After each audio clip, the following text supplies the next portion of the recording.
Many of my friends whom I would describe as Catholic thinkers tell me that the basis of their own personal theologies and philosophies rests with St. Augustine and his writings. Which thinkers have most shared your understanding of truth and authority and of culture? Aristotle, we could sometimes call him the blessed pagan. In certain medieval depictions, he was given the green halo because he is a pagan, but he was so important for the Catholic philosophy of nature, understanding of physis, the world around us, which leads to metaphysics and eventually to theology, that he's called the blessed pagan. And the works of Aristotle, I'll note, the master of those who know, as Dante Alighieri referred to him, were actually mostly unavailable during Augustine's time and the early patristics in both the East and the West. Only a few of his texts were available. They'd slipped into obscurity and actually were taken by the Muslims, only to be discovered in places like Segovia and the Spanish excavations around 1000 AD, a little before 1000 AD. And the most exciting time, in my view, in church history, is when at the University of Paris, now called the Sorbonne, the masters of theology and the masters of the arts were debating, rigorous debates, whether or not Aristotle could or should be incorporated, as his texts were being found in Moorish Spain, into Catholic life or into Catholic perennial philosophy and eventually theology. And the most amazing thing is that the Dominicans there, St. Albert the Great, and most importantly to me, St. Thomas, just said, res ipsa loquitur, this thing suggests itself. This is the philosopher, Aristotle is. And whether we would have it or not, he has aptly described nature 95% correctly. And there is no other pagan philosopher, not Plato, not Socrates, not any of the pre-Socratics, who so accurately described the doctrine of being that we see in nature. So St. Thomas is the one who really, baptizes Aristotle and deeply informed my own thinking. But I call myself an Aristotomist because the doctrine of being there in Aristotle, together with the doctrine of essence in St. Thomas Aquinas, really tells us virtually everything we need to know. Meaning, it's basically frozen before the year 1300.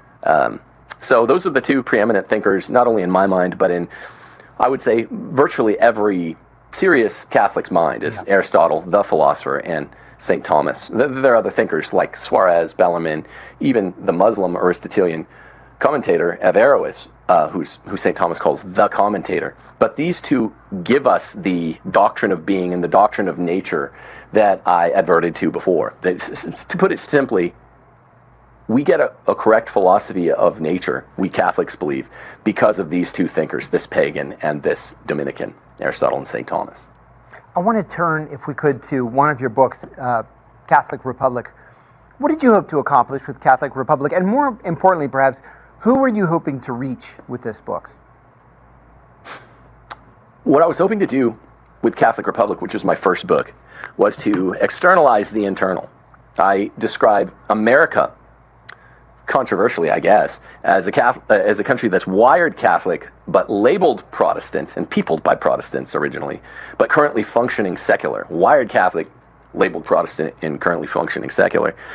And the basic premise is that although early America was accurately described as demographically Protestant and less accurately described as philosophically Enlightenment, remember, the Reformation are basically the intellectual grandparents of what we call the religious right in America. The Enlightenment is essentially the intellectual grandparentage of what today we call the secular left. But it turns out both of these parties had a very, very tortured relationship with the natural law, which is so important not only for the Declaration of Independence, but the Constitution and the things that the founders said that the people needed to have in spades popularly, like virtue ethics and the proper understanding of church-state relations, proper family oikonomia. These only come from the natural law, and they simply can't be found in the religious rights, intellectual grandparentage, the Protestant Reformation. It was a vast, sweeping intra-Christendom rejection of the natural law, and nor can it be found in the secular left's intellectual grandparentage, the Enlightenment, which is a secular rejection of the natural law. We'll talk about this when we discuss maybe what the university is and why it's such a perversion of its initial mission. But the modern world is actually knitted as a first principle to rejecting the natural law.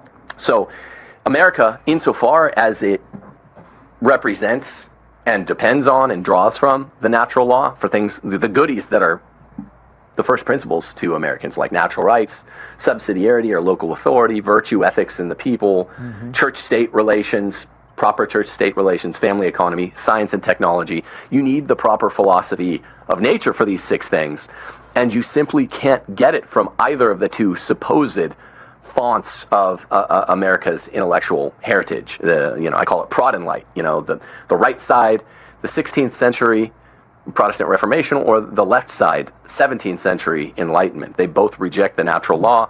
And so when you look at the actual fountain of the river, it is and must be from apostolic Christianity, especially from Roman Catholicism. Tim, I have to ask you too, as an Orthodox Christian, one of the things that has long fascinated me, and I try to follow all the news that comes out, I'm on all the church news websites, it's the possibility of reunification of the Western Church and the Eastern Church. The split, of course, is more than a millennium ago. It was over the Filioque, the Reverence of Mary, a couple of other minor issues. And the Catholic Church and the Orthodox Church have been meeting regularly since 1965 to try to patch these things together and to bring each other back into communion. Do you see that happening in our lifetimes?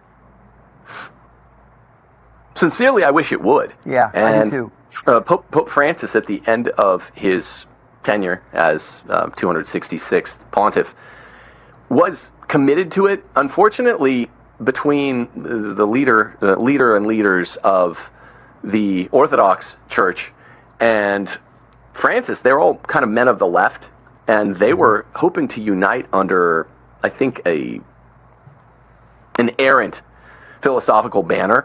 What I hope for, and I think what you hope for, is a true peace, a lasting peace. Yeah. There, indeed, you've had my Orthodox friend Jay Dyer on the show, who's catching some heat today for saying proper things, a similar critique to what I've said about Protestant nominalism and their ability to look at nature as such. He's catching a lot of flack for what he said on Tucker. And I would simply add that, there's a few different ways of saying it, but suffice to say here, and I don't want to get into the details, but there is a real means by which the churches could be united. And, we had a Union of Florence in the 1400s. That's when right. the Orthodox Christians did rejoin Roman Catholics. And that's a joyous thing. It's a much more realistic goal than the kind of nominalist, voluntarist, maybe good-spirited Protestants who really have rejected apostolic, sacralized, Episcopal Christianity. Mm-hmm. Yeah, so it's a bigger leap to hope that they'll rejoin the fold. Of course, our Pope Benedict has reiterated time and time again, we can refer to the Eastern Orthodox Church as a capital C church or churches. We can't call the Protestant congregations more than that because they don't have the apostolic heritage or lineage, they don't have the sacraments, they don't have priests and bishops, and they don't have any kind of magisterial claim to any of such authority. So there's a real hope for your hope. There's a real footing that could be gotten. And I would say one final thing, that the Filioque is, from a Catholic perspective, we still insist on our own view, but we don't think its gravity is quite as momentous as the Orthodox do. So that's something I think we could agree about. And of course, seeing as you guys accepted the Pope for the first 1,000 years, I feel like it's a realistic goal, and it's been done once before. Yeah, I have to agree. And, just in the last couple of weeks, Ecumenical Patriarch Bartholomew of Constantinople dropped a bombshell on international orthodoxy by saying, when it comes right down to it, if you look at the actual early history and what the early church fathers said about the date of the Pascha, of Easter, the Catholics are right and we're wrong, and maybe we should just adopt the Western date for Easter. That was an atomic bomb in orthodoxy, but he was right that the early Orthodox fathers misinterpreted the formula for the date of Easter on the eastern heard. side. Yeah. Yeah, I've heard. It's exciting in a lot of ways. And like I said, it's difficult with Protestants because I live in the South. I live in Mississippi, so many good folks out here, but there's so much evangelicalism with all of its just corruptions upon corruptions of true Christian thought, no apostolic Christianity, none of the marks that described it at Nicaea and marks of true church, the dispensationalism out the wazoo. They don't know what priests or bishops are. So, well, where do you begin to unite with Protestants? But with Catholics and Orthodox, I feel a lot of hope. Like I said, I don't think the filioque, I think we actually, I'm a philosopher, so I'm trained to say, well, not everything is just a question of semantics. There are real propositional conceptual differences being represented, usually when two people think they're disagreeing. When it comes to the filioque, my actual view is that the Augustinian view of the Trinity and the Cappadocian view is far closer than I think a lot of Orthodox think it is. So I think we're almost speaking the same thing with regard to that. And I know there are other issues. Right. Yeah, I hope that's right. It feels like it would be the ultimate team up if it could be pulled off.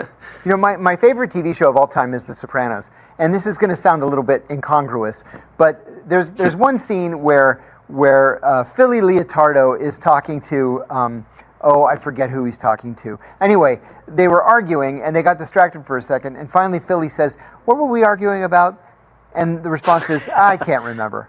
Well, this seems to be the nature of this argument, and it's not just between the Catholics and the Orthodox. Within the Orthodox Church, the Mother Church in Constantinople is not in communion with, for example, the Coptic Church, or the Ethiopian Church, or the Eastern Malayalam Orthodox in southern India. And when you ask even archimandrites or bishops, what's the nature of the disunion between the various Orthodox churches? We can't remember anymore. So it gives me hope that our differences really aren't as bad as we have thought that they are, and that there is going to be communion between the two churches. I wasn't going to go this far until you said that, but another area that a papal minimalist like myself tends to emphasize when getting into the nitty-gritty here is that at Vatican I, there's something called the Bishop Gasser intervention, which really gives papal minimalists the basis for believing that papal minimalism is what was intended by the church all along. A little bit more than a mere honorary position traditionally described by you Orthodox Christians, but significantly less than the ultramontane maximalist view that too many Catholics hold today. And I tend to think strongly, and I'm not just being diplomatic here, that it's a view, Bishop Gasser's view at Vatican I, which Pio Nono made every single father there read before they signed Pastor Aeternus, is actually something that would be significantly more amenable to Orthodox because it is minimalist, and it is the way that the Pope actually was in the first millennium and the second millennium. And it also could help with that division upon division. You see it, just the radioactive half-life of division in the Protestant world, right? I mean, there's a new division each day, several a day. You don't have that as much in the Orthodox world, but the very inability to conflate into itself even the Eastern churches that you're referring to, three or four groups there. There needs to be not a maximalist pope, but I would argue a visible sign of unity, which is always what the pope was, a little more than honorary, but less than what the ultramontanists held. So I think there's a lot of legitimate ground for dialogue there. If we could only get that's actually, good right wingers in the church. That's right, and that's actually the Orthodox perspective. Is they have no problem with the Pope being the first among equals, but that's the key, first among equals. Yeah, I want to ask you too. You're sitting in front of your logo, Rules for Retrograde, and I wanted to talk about the word retrograde. How do you define retrograde, and why reclaim the word? What was the goal there? Well, I guess partly to be provocative. You see the skull, the skull in a shroud. That comes from the Capuchin crypt in Rome, right outside of Barberini Piazza. I've been, yes. Have you? It's pretty cool. The little words in Latin say, what we are now, you soon will be. What you are now, we once were.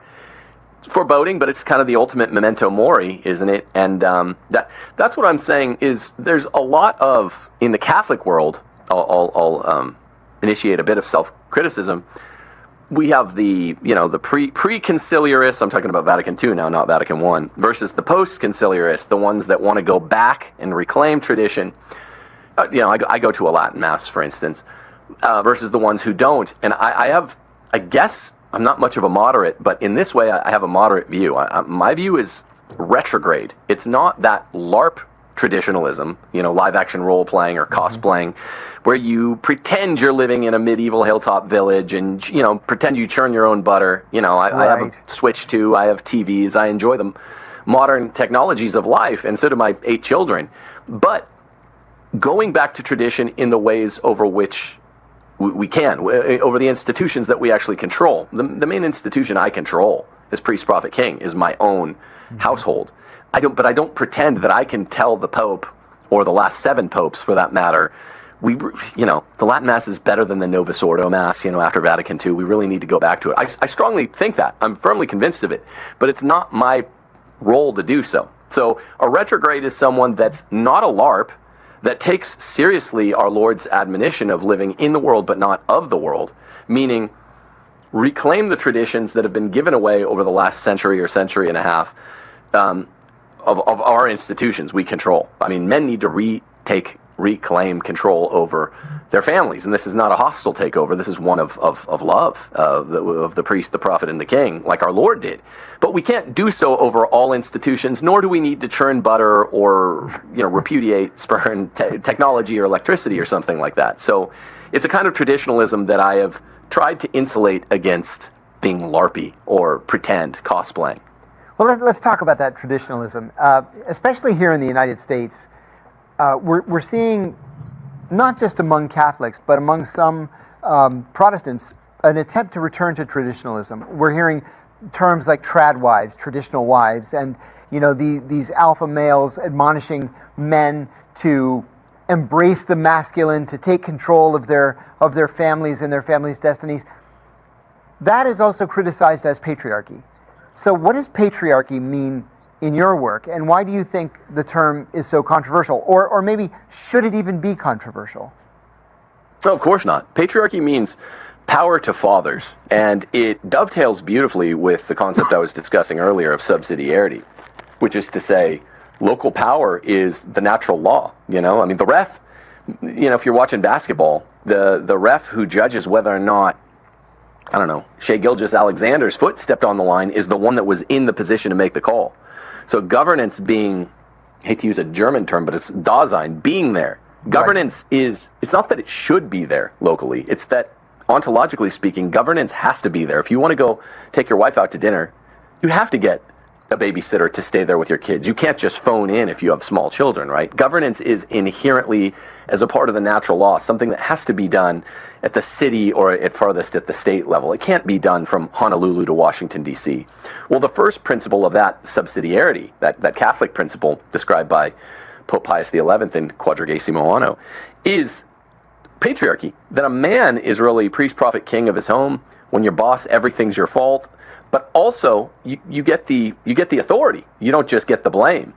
And this is patriarchy now is another name for Christianity. A bimodal patriarchy is what Christianity is, and Orthodox Christian like yourself has no issue with this. It's a bimodal patriarchy, and it always was. Here's what I mean by bimodal. Patriarchy means Christianity.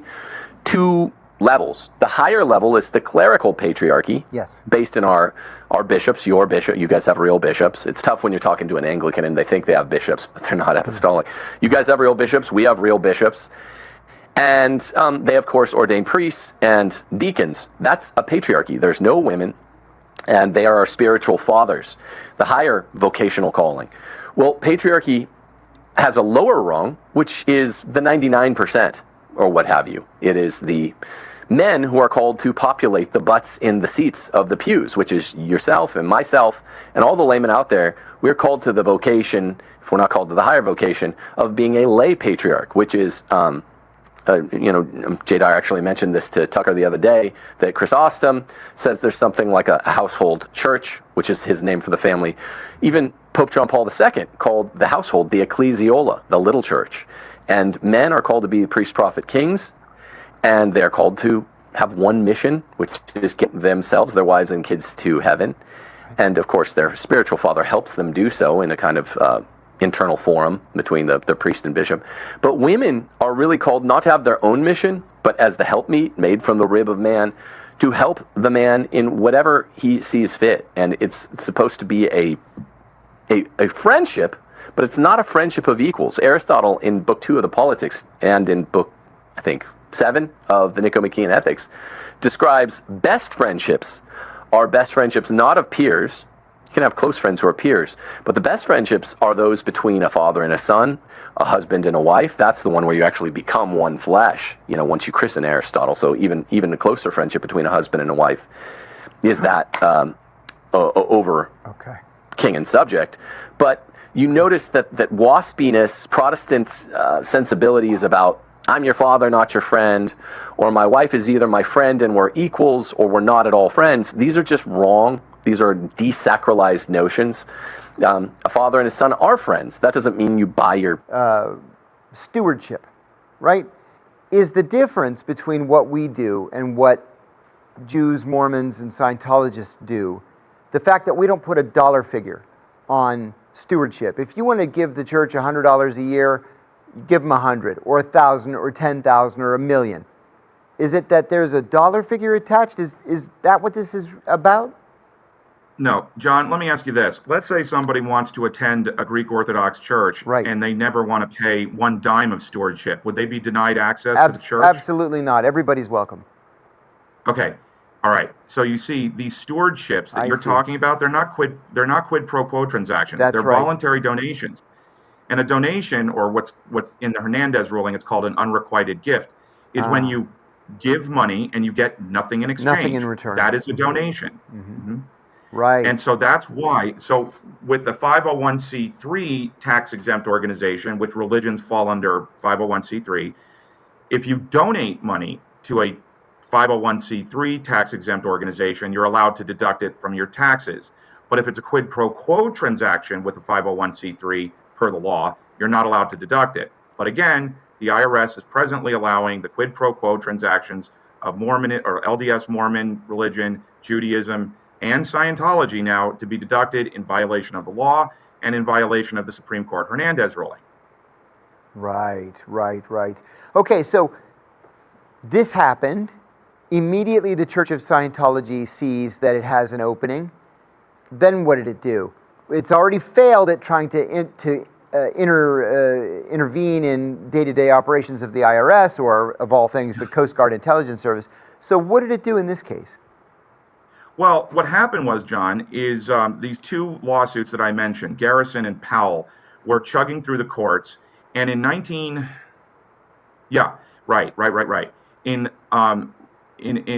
the 22nd of October, 1991, there was a favorable ruling in the Powell case, which was in the 11th Circuit.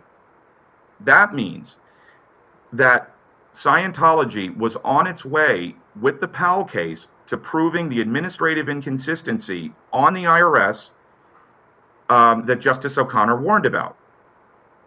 So what happened is the head of Scientology, David Miscavige, literally, him and another church official by the name of Marty Rathbun, went to the IRS headquarters building in Washington, and they just walked in and said, we want to speak with a man named Fred Goldberg, who's the commissioner of the IRS at the time.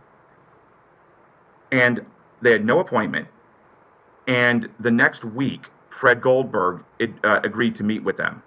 All right. Now, we know that this meeting took place because, well, number one, David Miscavige said that this impromptu meeting took place. But then in 1997, the closing agreement between the IRS and Scientology leaked. It leaked to either the New York Times or the Wall Street Journal. I forget which one. I think it was the New York Times. Anyway, it leaked. And in the closing agreement, the IRS acknowledged that this meeting took place. So now both sides are saying that the meeting happened. And in this meeting, David Miscavige said to Fred Goldberg, if you give us tax exemption, all of the lawsuits go away. Every single one of them. So what happened is Fred Goldberg formed a special committee to review Scientology's whether or not they qualified for tax exemption. Now, what's important to understand is that Fred Goldberg, the meeting took place in late October of '91. Fred Goldberg's tenure as commissioner of the IRS concluded the 2nd of February 1992. So he only had 4 months left in office when he took the meeting with Miscavige.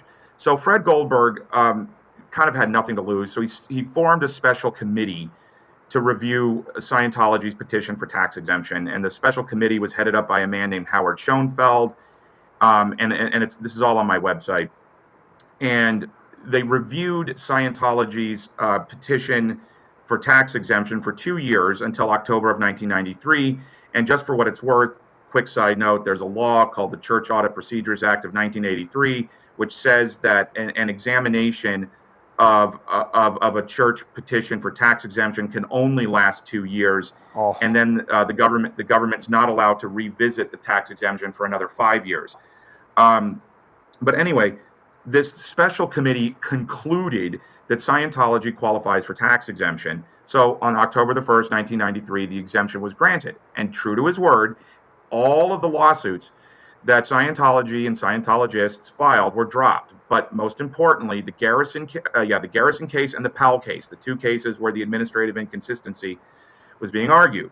And that was it. It was over. It was sort of like diffusing a bomb. By granting Scientology its tax exemption, the IRS never had the administrative inconsistency that Justice O'Connor warned about proven on it.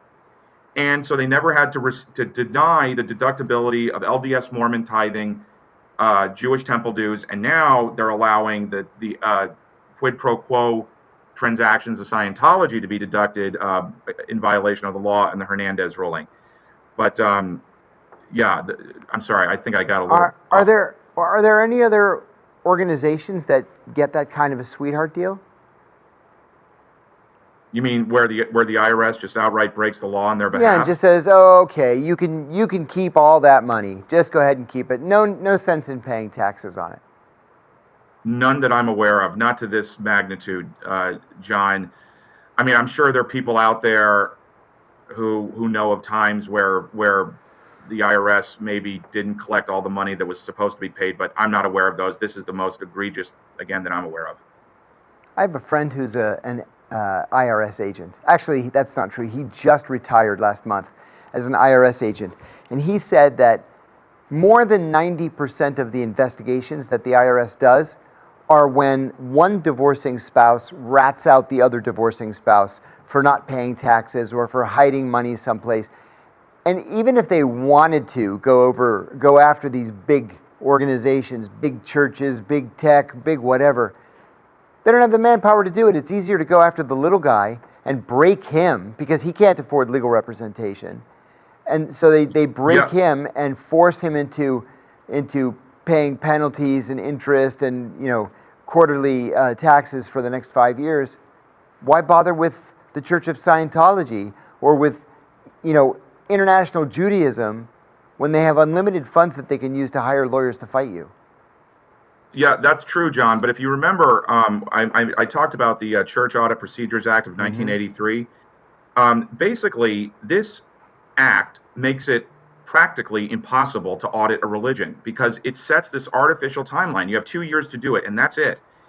And there is no way the IRS could ever do a proper audit of some of these religions that have, depends on which one, but they can have, tens of millions of dollars, hundreds of millions, billions of dollars. I won't use any other names, but some religions have millions of members in the U.S. How are you going to do a proper audit of an organization of that possible. magnitude in 2 years? And so if you look at how many times the IRS audits a religion, basically they don't.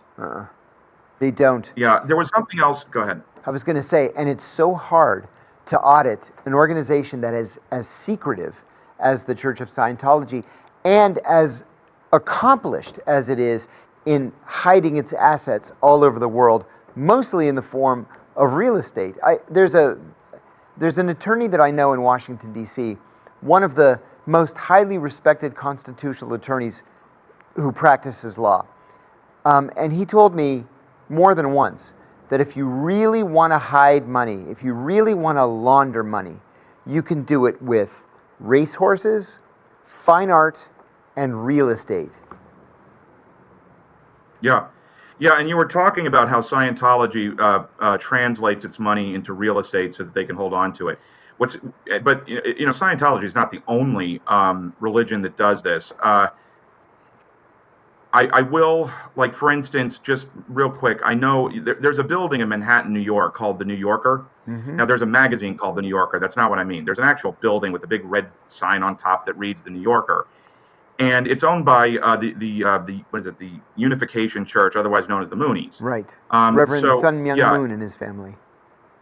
Yeah, this whole business of religions and tax-exempt organizations translating their wealth into real estate it's not just Scientology that does this. This is just the. I wanted to talk about, John, that I didn't mention the last time you and I interviewed, but I thought it was important. I was mentioning that lawsuit war between 86 and 93, where Scientology filed 2,400 lawsuits, and we did talk about how there's this sort of belief out there that Scientology bullied the IRS into granting the exemption, and that's what motivated the IRS to grant the exemption, which is completely false. Everybody believes that Scientology beat up the IRS. They didn't. It was the Hernandez ruling. And I wanted to just say to you and to say to your audience, there's a very quick way to dispel this narrative, and it's just simply this. If you Google search how many cases are docketed in the U.S. tax court every year, you'll see there's about 25 to 30,000 presently. And Scientology filed 2,400 lawsuits over about a 6-year period, from about 86 to 93, but call it 6 years to make it easy. And so that comes out to about, on average, 400 lawsuits per year, for 6 years. Yep. That is not a litigation nightmare for the IRS. That is routine business. And this narrative that Scientology bullied the IRS it's just provably false and frivolous. Anyway, I just wanted to say that real quick. Thank you. You bet. Jason, thank you very much. When we come back, we'll have more with investigative journalist Jason Policron. I'm John Kiriakou, and this is The Deep State. Stay right there.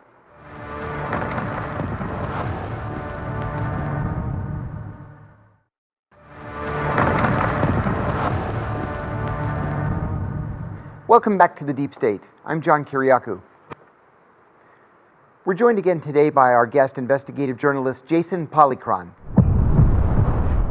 Is the government today doing anything at all to confront the Church of Scientology, whether it's about taxes or behavior or anything? And the reason I ask is because it's no secret I served 23 months in prison after blowing the whistle on the CIA's torture program. You mentioned it at the start of the show. But my job in prison was to work in the chapel. And I was surprised to find that among or amidst the Catholics, the Orthodox, the Protestants, the Mormons, the Jews, the Muslims, the Wiccans, there were no accommodations made for Scientologists. And there was one Scientologist prisoner who asked for some books about Scientology to be sent to the chapel library. He wanted what they call an e-meter to measure his I don't know what, and he was denied. So he filled out a form appealing the denial, called a form. It was an 8.5, then a 9, a 10, and 11. The 11 went all the way to the Bureau of Prisons headquarters in Washington, D.C., and the 11 was denied, with a letter back to him stating that the Bureau of Prisons does not recognize the Church of Scientology as a religion. And I remember thinking, that's funny. Maybe somebody should tell the Internal Revenue Service that the Department of Justice doesn't recognize the Church of Scientology as a religion. I wasn't quite sure what to make of it. I'm going to look that up. To be honest with you, John, you just educated me about something about Scientology. I didn't know that the Bureau of Prisons denied it. I will tell you. They don't recognize it. That's something to look up. Isn't that funny? Okay. Yeah, In but you fact, know what this I will prisoner, point. I sort of egged him on just because I was having fun watching this whole process play out. So I said, you should write, instead of writing to the Bureau of Prisons, you should write to the Church of Scientology and write an outraged letter and say, hey, what are you going to do about this? So he did. He wrote to the Church of Scientology and in Clearwater, Florida, which is what they call flag, because it's again, one of these weird naval terms. It's their Yeah. headquarters. Well, an admiral's a flag officer. An Go admiral ahead. is a flag officer. So Flag wrote back to him and said, yeah, we tried. There's nothing we can do about it. Sorry, buddy. And then that was the end of it. Yeah, the only story that I'm aware of regarding Scientology in prison was Charles Manson. Apparently, Charles Manson was given some Scientology books when he was in prison, and the story goes the warden wrote, "Well, at least Charlie's into something," and then Charles Manson gave up on it and said that religion's too weird. Oh my God, that's right out of a television comedy. For our viewers who Yeah. don't know, Charles Manson was a notorious cult leader who was convicted of being an accessory to, a half a dozen murders that took place in Los Angeles in 1969. He spent the rest of his life in prison and died, I'm going to say 7 or 8 years ago. Something like that. He held on there for quite a while, Yeah, he but sure did. yeah. Yeah, so I'm trying to think of what else did I really want to make sure to put out. Well, I don't know, John. I'll just say this. I think if your audience hasn't picked up on it already, I'm hoping to solicit anyone's help in whatever capacity they have to help me to get this crime exposed and stopped. And if you're interested in and that's what I want to ask you about, Jason. So you've identified a crime. You lay out a case that a crime has been committed. Now, it may be viewed by many as a process crime, or a crime that's so specific or technical that it should be, between the attorneys. But it's a crime nonetheless. Yes. And Yes. so how? First of all, I'm assuming the victim in the case would be the American people, because in effect they're being Ultimately. defrauded of tax revenue. How do you go about getting such a crime to be recognized? And then even if it is recognized, what do you do about it? Well, the law enforcement authority who's most responsible for the IRS committing a crime is called the Treasury Inspector General for Tax Administration. They have offices all over the country, and they have a complaint form on their website. I hate to say this, but like any bureaucracy, you fill out a form and then it just blows off into the ether. But Yep. if enough people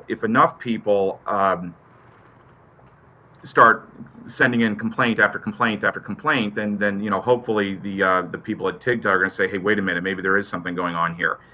Another way, obviously, is journalism. I don't know, John. To me, the Internal Revenue Service taking a Supreme Court ruling and throwing it in the waste bin is hot news. And if any journalists out there, especially investigative journalists, want to go to my website, because we've only just scratched the surface here, but I lay out my entire argument, plus all 51 of my sources. I, of course, invite everyone to fact check me. I would never ask anyone to take me at face value. That's ridiculous. So by all means, fact check me. And if journalists out there start to realize that I'm right, perhaps you would like to start advertising this to the public. Now, there's one piece of evidence that I can just tell you real quickly, John, that I think is pretty a solid piece of evidence. There was a lawsuit entitled Sklar v. Commissioner. That's SKLAR v. Commissioner. And the final determination was the 12th of December, 2008. And in that ruling, 3 federal judges opined that the IRS is acting unconstitutionally and unlawfully. Okay, so just for your audience's background, this has already been reviewed by federal judges. The problem is that the judges could only rule on the Sklar's lawsuit. So they looked, because Scientology's tax exemption and the Hernandez ruling was entered as evidence. So the judges could see that the IRS was violating this, but they could only rule on the Sklar case. So they did, and the best that the judges could do was right. The IRS is acting unconstitutionally. The IRS is acting unlawfully. Wow. So if people out there like lawyers, because I'm not a lawyer, but like lawyers, like judges, say, this guy's an amateur and he doesn't know what he's talking about, please understand that among other things, I am quoting federal judges when I say that the IRS is acting unconstitutionally and unlawfully. But all of my sources is on my website, and I invite absolutely everyone to read them and fact check me. But it's going to take a while. We talked about this before. Tax crimes and financial crimes, these are complicated. They're puzzles, right? They're real puzzles. I don't know. You said that you had a buddy that's a retired IRS agent. Well, if someone's a retired IRS, if they're a retired Treasury official, if they're a retired law enforcement, DOJ, and maybe retirement isn't all it's cracked up to be, and you're looking for another opportunity to get back into the saddle and affect positive change and stop a serious case of deep state activity, the IRS just insulting the authority of the Supreme Court. Well, I've got an opportunity in a saddle that you can jump back into one more time into the breach. Jason, I've said before on different podcasts, and I've told you offline, that in the year 2020, I was hired by an investment banking company. And I was hired into an executive position, which I jumped at. It was the opportunity of a lifetime. I was there for 6 weeks, and I realized that this is a money laundering operation. It's an international money laundering operation. I immediately called my attorney, and I said, look, I'm the COO, the chief operating officer of this company, and I've recognized almost immediately it's involved in international money laundering. What should I do? And he said, download every document you can get your hands on, and we'll go together to the FBI. So I downloaded 15,000 pages of documents proving fraud and money laundering and income tax evasion on a massive scale. I called the FBI, couldn't get through. I wrote to the FBI. I said, I really, really need to see an FBI agent. I have evidence of a major crime. Here are my bona fides. I'm not a nut. I'm a former CIA officer. I'm the COO of this investment bank. I have the physical documents. They said, call 311. I said, 311 is the number that you call to fix a pothole. I'm not going to call 311. They said, well, if you call 311, they'll recognize that it's a law enforcement issue. They'll call the police, then the police will recognize that it's a law enforcement issue, and they'll call us. I said, I'm not going to waste my time. Either you're interested or you're not interested. But I was so frustrated that I said to my lawyer, there has to be a back way that we can get to the FBI. Well, it turned out we had a mutual friend who had been the deputy director of the FBI 25 years ago. So we called him.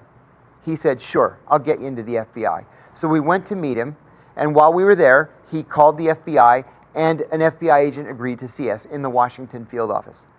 A couple of days later, my lawyer and I go with my thumb drive with the 15,000 pages of documents. We go to the FBI's Washington field office.